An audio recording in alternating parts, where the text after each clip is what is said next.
Boys and girls, Barbara Ehrenreich and Deirdre English, let's get that on the camera. Mitch's Midwives. Witches, Midwives and Nurses, A History of Women Healers, which came out in 1973. Two female academics based in New York. Let's get started with the preface. By the way, this could also be considered not just about witches, midwives, nurses, the female healers, but also what happened to them, why they're no longer so present in our society.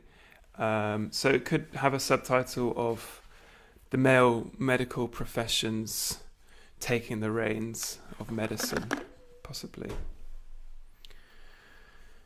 And in the conclusion, Ehrenreich and English are very clear about who or what they are attacking. I think that's important to get sort of clear off the bat. So this is just one quote from their conclusion. Our enemy is not just men or their individual male chauvinism. It is the whole class system which enabled male upper class healers to win out and which forced us into subservience. Institutional sexism is sustained by a class system which supports male power. Preface. Women have always been healers. They were the unlicensed doctors and anatomists of Western history. They were abortionists, nurses and counsellors. They were pharmacists, cultivating healing herbs and exchanging the secrets of their uses. They were midwives, travelling from home to home and village to village. For centuries, women were doctors without degrees, barred from books and lectures, learning from each other and passing on experience from neighbour to neighbour and mother to daughter. They were called wise women by the people, witches or charlatans by the authorities. Medicine is part of our heritage as women, our history, our birthright.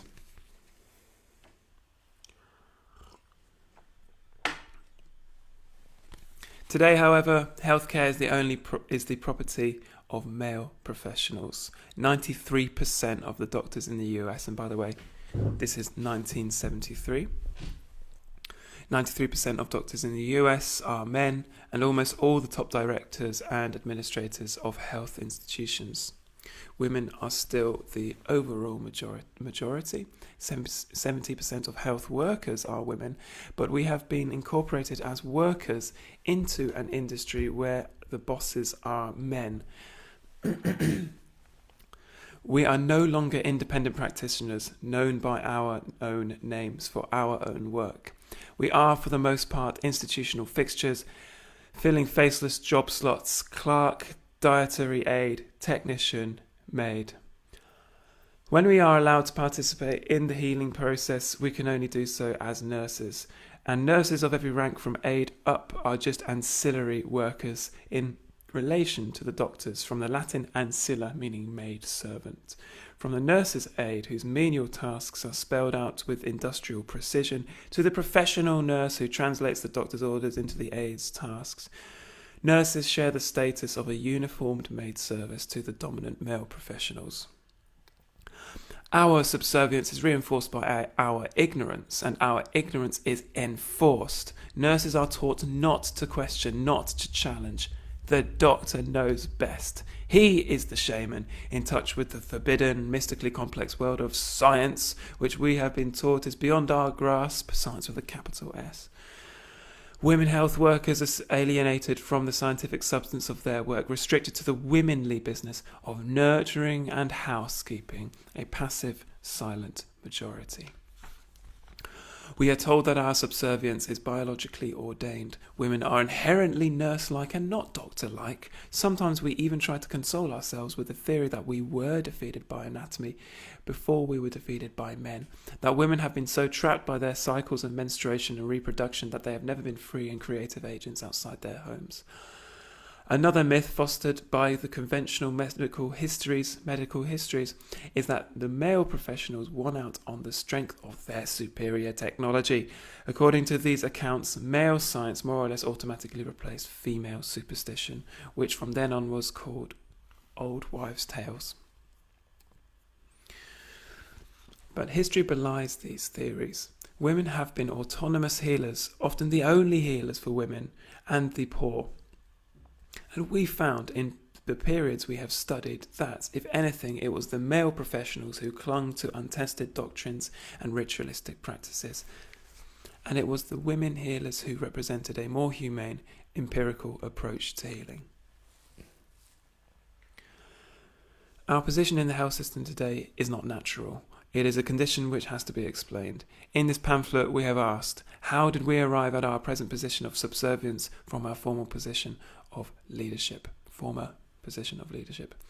We learnt this much, that the suppression of women health workers and the rise to dominance of male professionals was not a natural process resulting automatically from changes in medical science, nor was it the result of women's failure to take on healing work. It was an active takeover by male professionals. And it was not science that enabled men to win out. The critical battles took place long before the development of modern scientific technology. The stakes of the struggle were high. Political and economical monopolization of medicine meant control over its institutional organizations, its theory and practice, its profits and prestige. And the stakes are even higher today, when total control of medicine means potential power to determine who will live and who will die, who is fertile, who is sterile, who is mad, in inverted commas, and who is sane. The suppression of female healers by the medical establishment was a political struggle, first in that it is part of the history of sex struggle in general. The status of women healers has risen and fallen with the status of women. When women healers were attacked, they were attacked as women. When they fought back in solidarity with all women. It was a political struggle, second, in that it was part of a class struggle. Women healers were people's doctors. Women healers were people's doctors, and their medicine was part of a people's subculture. To this very day, women's medical practice has thrived in the midst of rebellious lower class movements, which have struggled to be free from established authorities.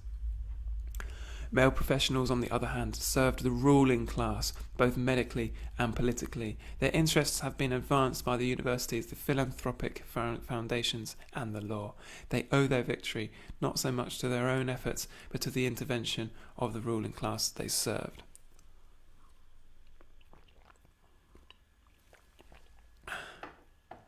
This pamphlet represents a beginning of the research which will have to be done to recapture our history as health workers. It is a fragmentary account assembled from sources which were usually sketchy and often biased by women who are in no sense professional historians, professional again in inverted commas. We confine ourselves to Western history, since the institutions we confront today are the products of Western civilization. We are far from being able to present a complete chronological history. Instead, we looked at two separate important phases of the male takeover of healthcare, the suppression of witches in medieval Europe and the rise of the male medical profession in 19th century America. To know our history is to begin to see how to take up the struggle again. So here we go with the beginning of the pamphlet, the long essay, and this is the headline, or the title, Witchcraft and Medicine in the Middle Ages. Witches lived and were burned long before the development of modern medical technology. The great majority of them were lay healers serving the peasant population, and the suppression marks one of the opening struggles in the history of man's suppression of women as healers.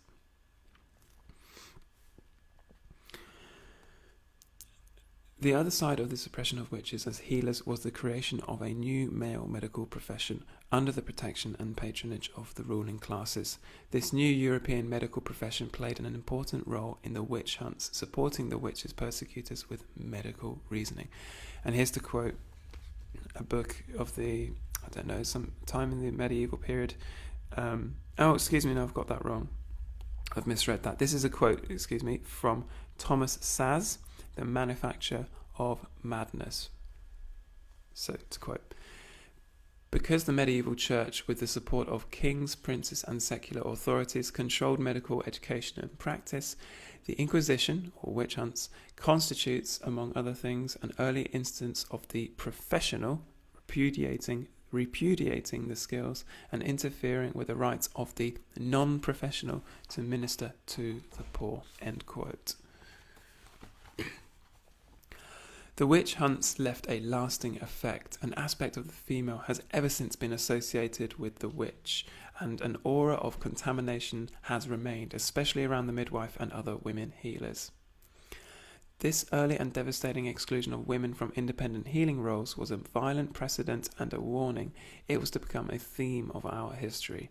The women's health movement of today has ancient roots in the medieval covens, and its opponents have as their ancestors those who ruthlessly forced the elimination of witches.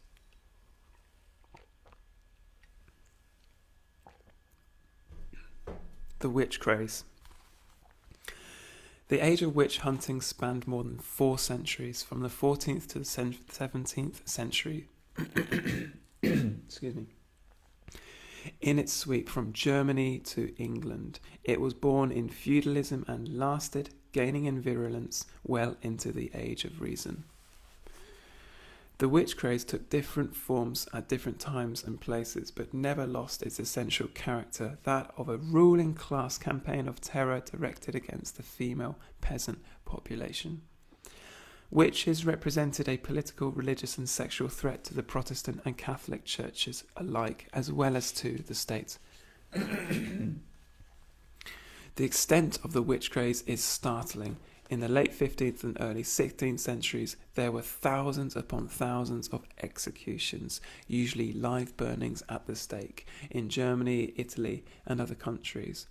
In the mid-16th century, the terror spread to France and finally to England. One writer has estimated the number of executions at an average of 600 a year for certain German cities. That's just within a German city, 600 a year on average. Or 2 a day, leaving out Sundays, to the eternal mercy of the medieval Catholic Church. Fantastic. By the way, this section is quite grim, and there's a ray of hope as Ehrenreich and English explain how we got here. 900 witches were destroyed in a single year in the Würzburg area and 1,000 in and around Como. At Toulouse, 400 were put to death in a day. In the bishopric of Trier, in 1585, 2 villages were left with only 1 female inhabitant each. Many writers have estimated the total number killed to have been in the millions. Women made up some 85% of those executed, old women, young women, and children. We are omitting from this discussion any mention of New England witch trial, the New England witch trials of the 1600s. These trials occurred on a relatively small scale, very late in the history of witch hunts, and in an entirely different social context than the earlier European witch craze.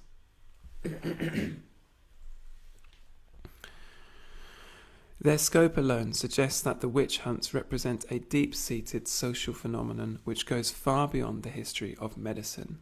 In locale and timing, the most virulent witch hunts were associated with periods of great social upheaval, shaking feudalism at its roots, mass peasant uprisings and conspiracies, the beginnings of capitalism, and the rise of Protestantism. There is fragmentary evidence which feminists ought to follow up, suggesting that in some areas witchcraft represented a female-led peasant rebellion. Here we can't attempt to explore the historical context of the witch hunts in any depth, but we do have to get beyond some common myths about the witch craze, myths which rob the witch of any dignity and put the blame on her and the peasants she served.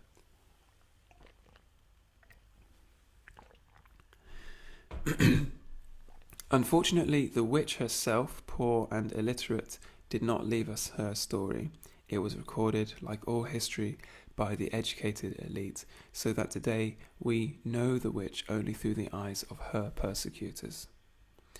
Bear in mind as well, at least in England, the word witch actually denoted a man as well as a woman, and it's simply a process of cultural layering that we understood witch to mean woman as well. Think of a witch doctor designating both a man and a woman, usually a man, because it's got the word doctor in it.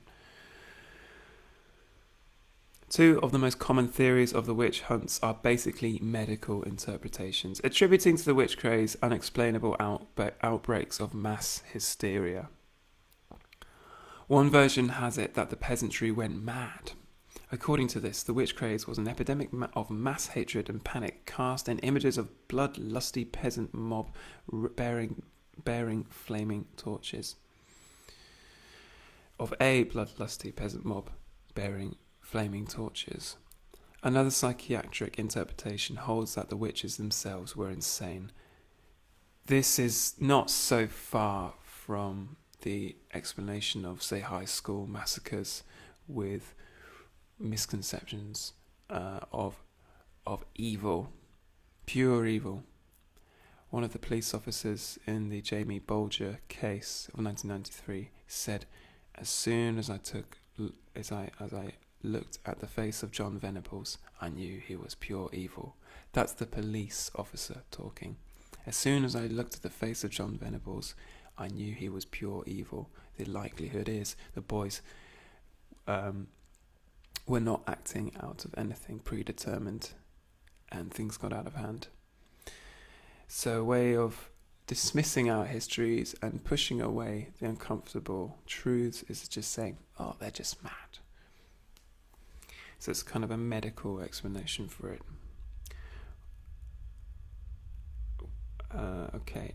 One authoritative psychiatric historian, Gregory Zilborg, wrote that, quote, "Millions of witches, sorcerers, possessed and obsessed, were an enormous mass of severe neurotics and psychotics. For many years the world looked like a veritable insane asylum." It's really quite mad. People honestly think there were whole countries, nations, communities, cities that were just insane. Well, we don't understand them. That doesn't even begin to explain the situation, because what do they mean by insanity? How does that actually explain anything? But in fact, the witch craze was neither a lynching party nor a mass suicide by hysterical women. Rather, it followed well-ordered legalistic procedures. The witch hunts were well-organized campaigns, initiated, financed, and executed by church and state. To Catholic and Protestant witch hunters alike, the unquestioned authority on how to conduct a witch hunt was the Malleus Maleficarum, or Hammer of the Witches, written in 1484 by the Reverends Kramer and Sprenger, the beloved sons of Pope Innocent VIII, sons in inverted commas again. You can't underestimate the power, the influence of the Malleus, let me get that right, Malleus Maleficarum, or the Hammer of the Witches. This was a pamphlet which influenced medieval European hierarchies' powers to continue the witch hunts and to begin oppressing women in a hierarchical, institutional manner. And this book was written, or this pamphlet was written by the Reverends Kramer and Sprenger. You shouldn't forget as well a king that is perceived to be rather enlightened, James II, or James II of Scotland, or James I of England, wrote at least one pamphlet on wizardry, I believe, or witchcraft. And he's considered to be rather enlightened, and in fact he was. And I'm not claiming he wasn't. The point is that, of course, before, according to Ehrenreich in English, of course, before the scientific revolution, before the scientific technology, they emphasize science was very much embedded within mystical practices, and it wasn't necessarily a contradiction to really believe in and follow Jesus, follow Catholicism, as well as really believe in magic as well. For 3 centuries, this sadistic book lay on the bench of every judge, every witch hunter. In a long section on judicial proceedings, the instructions make it clear how the hysteria was set off. you got to question why this textbook was so popular. It maybe filled a need, maybe a deep drive for men to dominate. It's curious why some texts become so popular. There's some need that they fill, clearly. So, I'll have to repeat that because I keep blabbering on. In a long section on judicial proceedings, the instructions make it clear how the hysteria was set off. Hysteria, again in inverted commas, but it's important to demonstrate that English and Ehrenreich don't believe that this is the explanation. Hysteria was the perceived explanation of the witch hunt, of the phenomenon. The job of initiating a witch trial was to be performed by either the vicar, priest, or judge of the county, who was to put a notice on, and to quote, direct command, require and admonish that within the space of 12 days, that they should reveal it unto us, if anyone know, see, or have heard that any person is reported to be a heretic or a witch, or if any is suspected, especially of such practices as cause injury to men, cattle, or the fruits of the earth, or to the loss of the state. Anyone failing to report a witch faced both excommunication and a long list of temporal punishments. I believe English and Ehrenreich don't simply believe it was one factor which caused the witch hunts and the perceived hysteria, but they might overstate the male medical takeover that phenomenon. A big part, at least in England, of the witch hunts and the confessions and accusations was simply a way for small communities to purge their towns, their areas of people they didn't want around.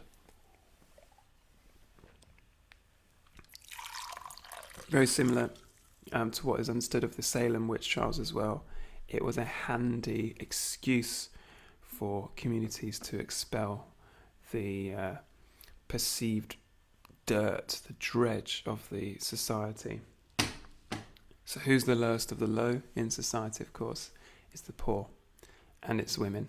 Witches were poor and women, and they were, most of them, illiterate. That presents a bit of a problem when trying to write histories of witchcraft and witches and women healers, midwives, nurses, in that there's not many written accounts from them. Anyone failing to report a witch faced both excommunication and a long list of temporal punishments. If this threatening notice exposed at least one witch, her trial could be used to unearth several more. Kramer and Sprenger gave detailed instructions about the use of tortures to force confessions and further accusations. Commonly, the accused was stripped naked and shaved all her body hair, then subjected to thumb screws and the rack, spikes and bone-crushing boots, starvation and beatings. The point is obvious. The witch craze did not arise spontaneously in the peasantry. It was a calculated ruling class campaign of terrorization. I will leave a link of a wonderful talk from Yale University. I don't remember the name of the professor. It gives a wonderful account or an explanation of why witchcraft or the witch hunts occurred. And he gives a European comparison. He says there's a difference between French and English conceptions of witches. In France, they're up to no good in the bedroom. They're involved in sex games and trysts with the devil in the middle of the night. England's understanding of witches was very banal, very dull, very sexless.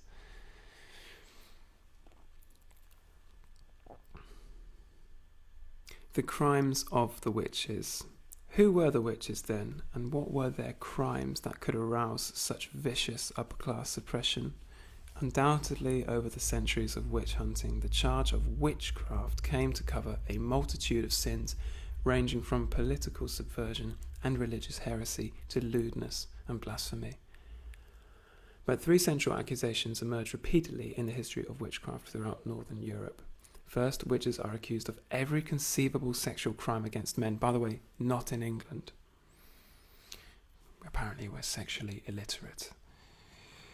Quite simply, they are accused of female sexuality.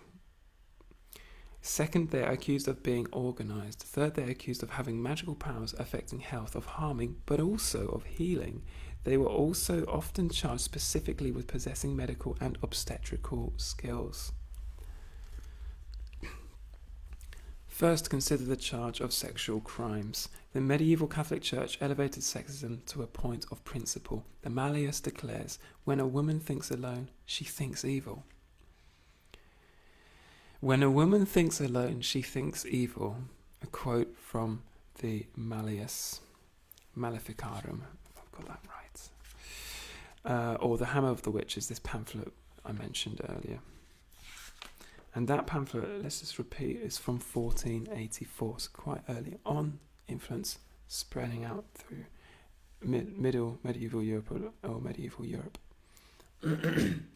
When a woman thinks alone, she thinks evil, according to the Malleus Maleficarum. The misogyny of the Church, if not proved by the witch craze itself, is demonstrated by its teaching that in intercourse the male deposits in the female a homunculus, or a little person. The idea that before microscopes, no understanding of the spermatozoid, of the egg. So of course, what goes on pre-microscope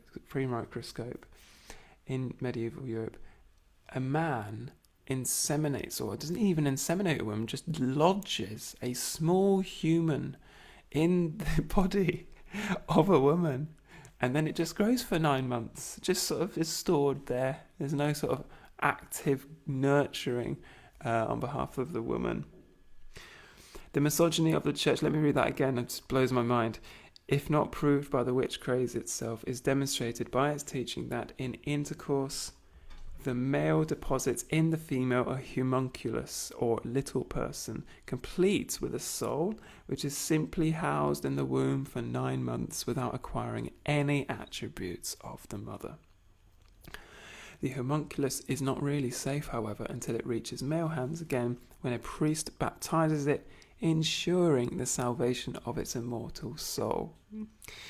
Another depressing fantasy of some medieval religious thinkers was that upon resurrection, all human beings would be reborn as men. The Church associated women with sex, and all pleasure in sex was condemned because it could only come from the devil. Witches were supposed to have gotten pleasure from copulation with the devil, despite the icy cold organ he was reputed to possess, and they in turn infected men. I've heard it, I came across this book through the descriptions of the devil in John Updike's The Witches of Eastwick, which was made into a film involving your favourite singer, Cher. I really enjoy this novel. I've read it a few times. I think it's worth reading John Updike's attempt to get into supposed female psychology. I think it was a brave, slightly foolish attempt. I think he did a good job.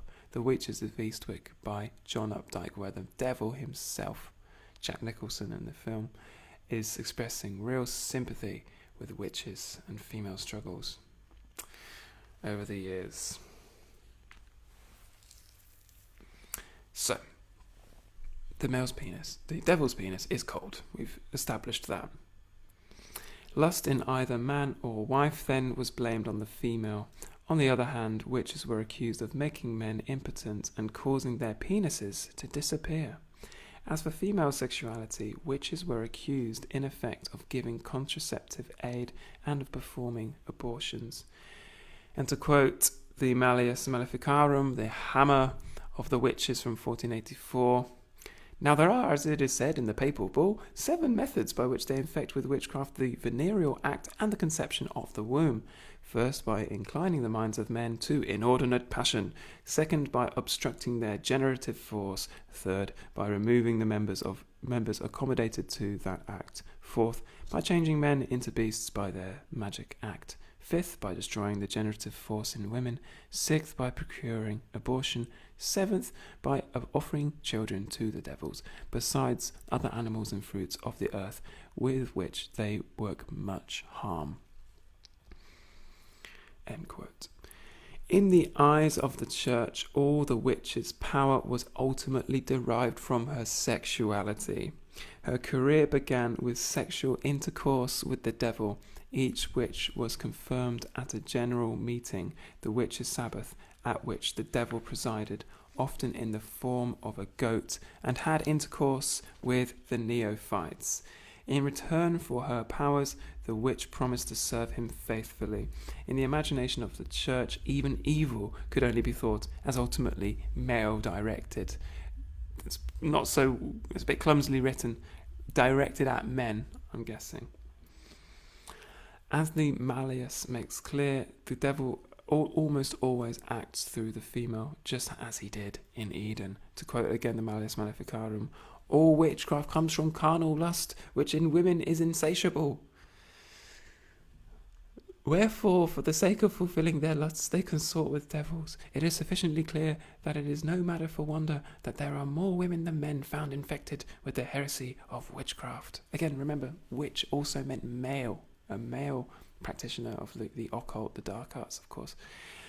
And blessed be the highest, who has so far preserved the male sex from so far a crime, or from so great a crime.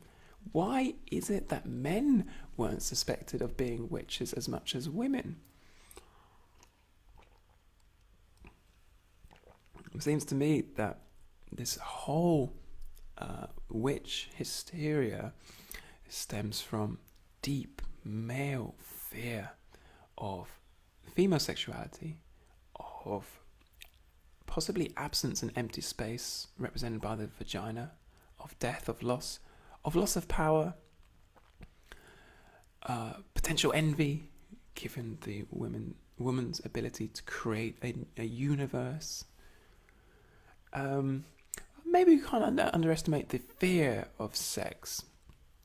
The Malleus Maleficarum, the Hammer of the Witches, this pamphlet was written, I believe, by two monks. And this is before the Reformation, 1484. So although there were many proto-Reformation movements or proto-reformative movements before Martin Luther, the knowledge was, of course, in the hands of the monks. Were the monks having sex? It's likely a lot of them were, and they managed to get around this. I can speak for Portugal in that the kings were known to frequent convents, and some convents had their own informal brothels, believe it or not. So there were ways of circumventing the perceived restriction of male contact with women. But of course, this is a huge gender divided part of Western European history. Men were not in contact with women. Men felt women were the source of evil, thanks to Eve. So they have taken this lack of this energy, which isn't being directed to the natural other half, and of course that could be men for men and women for women, whatever, you know what I mean? This lack of the yin and the yang, this lack of balance, this critical imbalance in Western European history, and it's all manifested in the persecution of women, and particularly poor, illiterate women, especially women who appear to have more power than the men in a certain sense, female practitioners of healing, midwives, nurses and witches.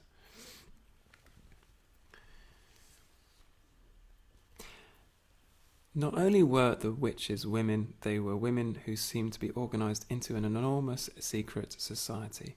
A witch who was a proved member of the devil's party was much more dreadful than one who had acted before, and the witch hunting literature is obsessed with the question of what went on at the witches' Sabbaths: eating of unbaptized babies, bestialism and mass orgies. So went their lurid speculations. Some of the accounts of perceived or supposed women's sexual feasts. Their orgies are they're pretty magical in themselves. They're fantastical. They're really lurid. They're very detailed. In fact, there is evidence that women accused of being witches did meet locally in small groups, and that these groups came together in crowds of hundreds or thousands on festival days. Think of Beltane today. Some writers speculate that the meetings were occasions for pagan religious worship. Undoubtedly, the meetings were also occasions for trading herbal lore and passing on the news. Simple congregation sharing the news. You don't have print media. You share. The media is in your mouth, is in the stories, is in the herbal remedies, is in the updates from your village. I attended Masopost this year, which is the Czech carnival. It means the same thing, carnival, saying goodbye to meat in Czech. And yeah, you have one village walking towards another, and the other village at the same time walking towards this village. You all congregate, you all meet, in this case wearing masks, but part of it must be for communication en masse. We have little evidence about the political significance of the witches' organisations, but it's hard to imagine that they weren't connected to the peasant rebellions of the time. Any peasant organisation, just by being an organisation, would attract dissidents, increase communication between villages, and build a spirit of collectivity and autonomy among the peasants. Witches as healers. We come now to the most fantastic accusation of all. The witch is accused not only of murdering and poisoning, sex crimes and conspiracy, but of helping and healing, as a leading English witch hunter put it. For this must always be remembered as a conclusion, that by witches we understand not only those who kill and torment, but all divine or diviners or diviners, charmers, jugglers and wizards, commonly called wise men and wise women. And in the same number we reckon all good witches, which do no hurt but good, which do not spoil and destroy, but save and deliver. It were 1,000 times better for the land if all witches, but especially the blessing witch, might suffer death. Okay.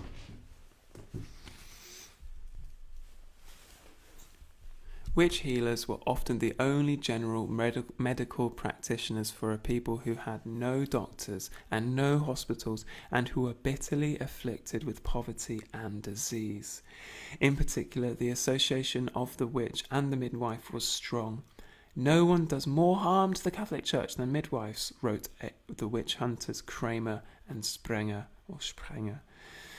The Church itself had little to offer this suffering peasantry. And this is a quote from Jules Michelet, Satanism and Witchcraft. On Sundays after Mass, the sick came in scores, crying for help, and words were all they got. Quote, "You have sinned and God is afflicting you. Thank him. You will suffer so much the less torment in the life to come. Endure him, suffer, die. Has not the Church its prayers for the dead?" End quote. When faced with the misery of the poor, the Church turned to the dogma that experience in this world is fleeting and unimportant. But there was a double standard at work, for the Church was not against medical care for the upper classes. Kings and nobles had their court physicians who were men, sometimes even priests. The real issue was control. Male upper-class healing under the auspices of the Church was acceptable. Female healing as part of a peasant subculture was not. The Church saw its attack on peasant healers as an attack on magic, not medicine. The devil was believed to have real power on earth, and the use of that power by peasant women, whether for good or evil, was frightening to the Church and state. People really believed that the devil was a physical presence in the world. An ink bottle is thrown at the devil in the account by Martin Luther. I believe he was in his kitchen. He throws his ink bottle at the devil. Get behind me, Satan. The greater their satanic powers to help themselves, the less they were dependent on God and the church, and the more they were potentially able to use their powers against God's order. Magic charms were thought to be at least as effective as prayer in healing the sick, but prayer was church-sanctioned and controlled, while incantations and charms were not.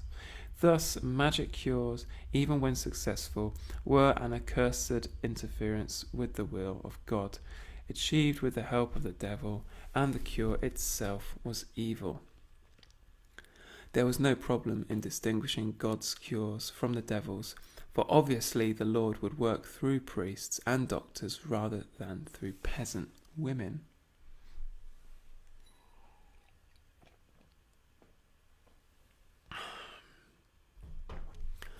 The wise woman or witch had a host of remedies which had been tested in years of use. Many of the herbal remedies developed by witches still have their place in modern pharmacology. They had painkillers, digestive aids, and anti-inflammatory agents. They used ergot for the pain of labour at a time when the church held that pain in labour was the Lord's just punishment for Eve's original sin. Ergot derivatives are the principal drugs used today to hasten labour and in aid of the recovery from childbirth. Belladonna, still used today as an antispasmodic, was used by the witch healers to inhibit uterine contractions when miscarriage threatened. Digitalis, still an important drug in treating heart ailments, is said to have been discovered by an English witch.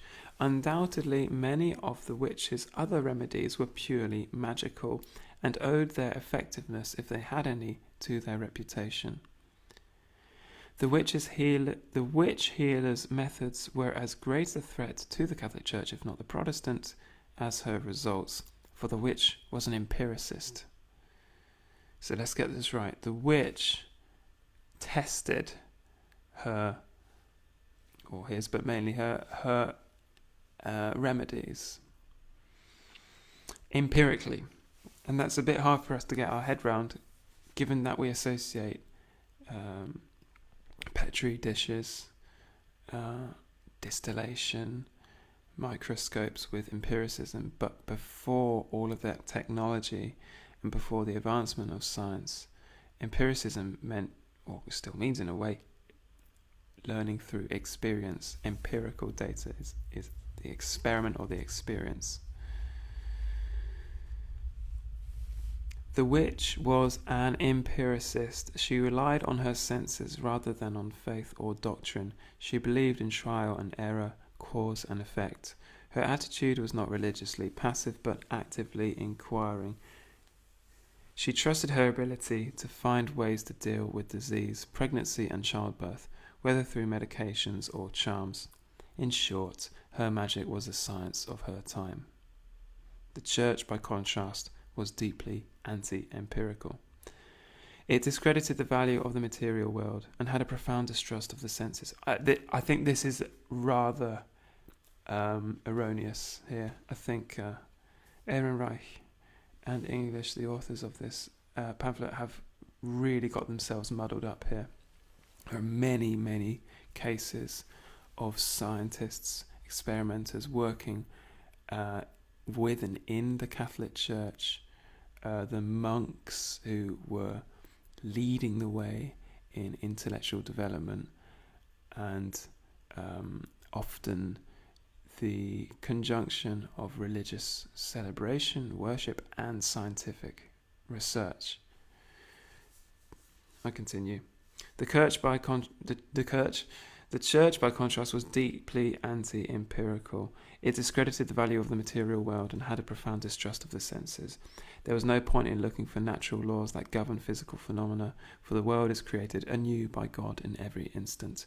Kramer and Sprenger in the Malleus quote Saint Augustine on the deceptiveness of the senses, to quote, "Now the motive of the will is something perceived through the senses or the intellect, both of which are subject to the power of the devil.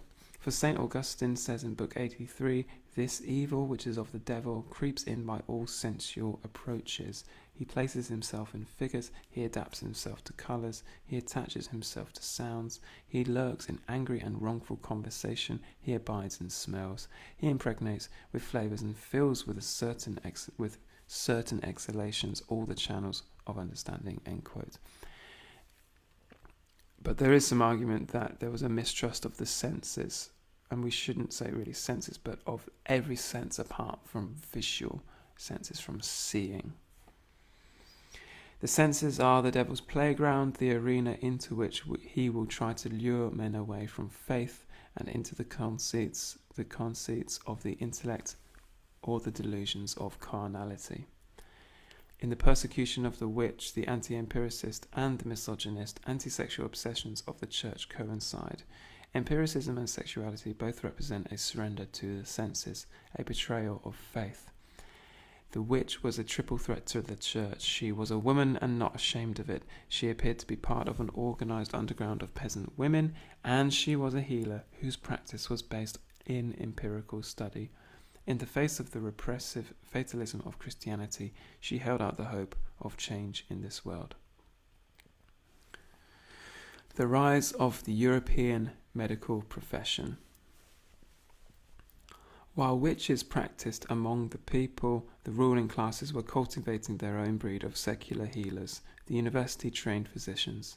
In the century that preceded the beginning of the witch craze, the 13th century, European medicine became firmly established as a secular science and a profession.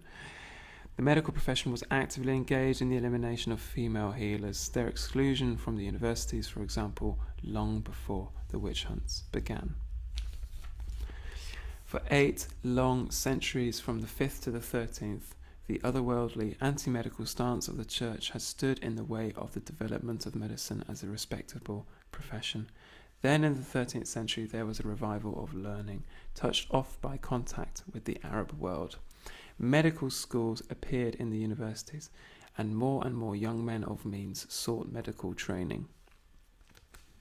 The Church imposed strict controls on the new profession and allowed it to develop only within the terms set by Catholic doctrine. University-trained physicians were not permitted to practice without calling in a priest to aid and advise them, or to treat a patient who refused confession. By the 14th century, their practice was in demand among the wealthy, as long as they continued to take pains to show that their attentions to the body did not jeopardize the soul. In fact, accounts of their medical training make it seem more likely that they jeopardized the body. There was nothing in late medieval medical training that conflicted with church doctrine, and little that we would recognize as science.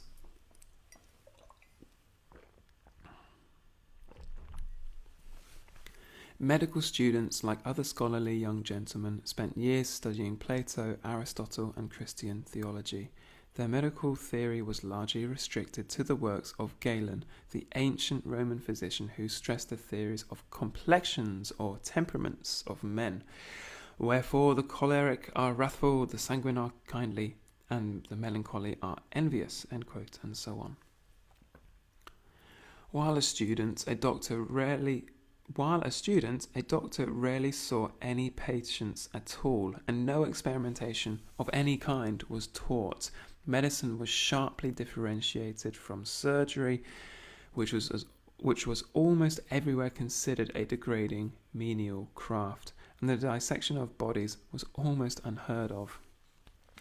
Dissections were prohibited by the Catholic state, of course. Confronted with a sick person, the university-trained physician had little to go on but superstition. Bleeding was a common practice, especially in the case of wounds. Leeches were applied according to the time, the hour, the air, and other similar considerations. Medical theories were often grounded more in logic than in observation. Some foods brought on good humours and others evil humours. For example, nasturtium, mustard, and garlic produced reddish bile. Lentils, cabbage, and the meat of old goats and beeves begot black bile. Incantations and quasi-religious rituals were thought to be effective. The physician to Edward II, who held a bachelor's degree in theology and a doctorate in medicine from Oxford, prescribed for toothache writing on the jaws of the patient, "In the name of the Father, the Son, and the Holy Ghost, Amen," or touching a needle to a caterpillar and then to the tooth. A frequent treatment for leprosy was a broth made of the flesh of a black snake caught in a dry land among stones. Such was the state of medical science, in inverted commas, at the time when witch healers were persecuted for being practitioners of magic. It was witches who developed an extensive understanding of bones and muscles, herbs and drugs, while physicians were still deriving their prognoses from astrology, and alchemists were trying to turn lead into gold. So great was the witches' knowledge that in 1527, Paracelsus, I don't know how to say his name, Paracelsus, considered the father of modern medicine, burned his text on pharmaceuticals, confessing that he had learned from the sorceress all he knew. Part 2.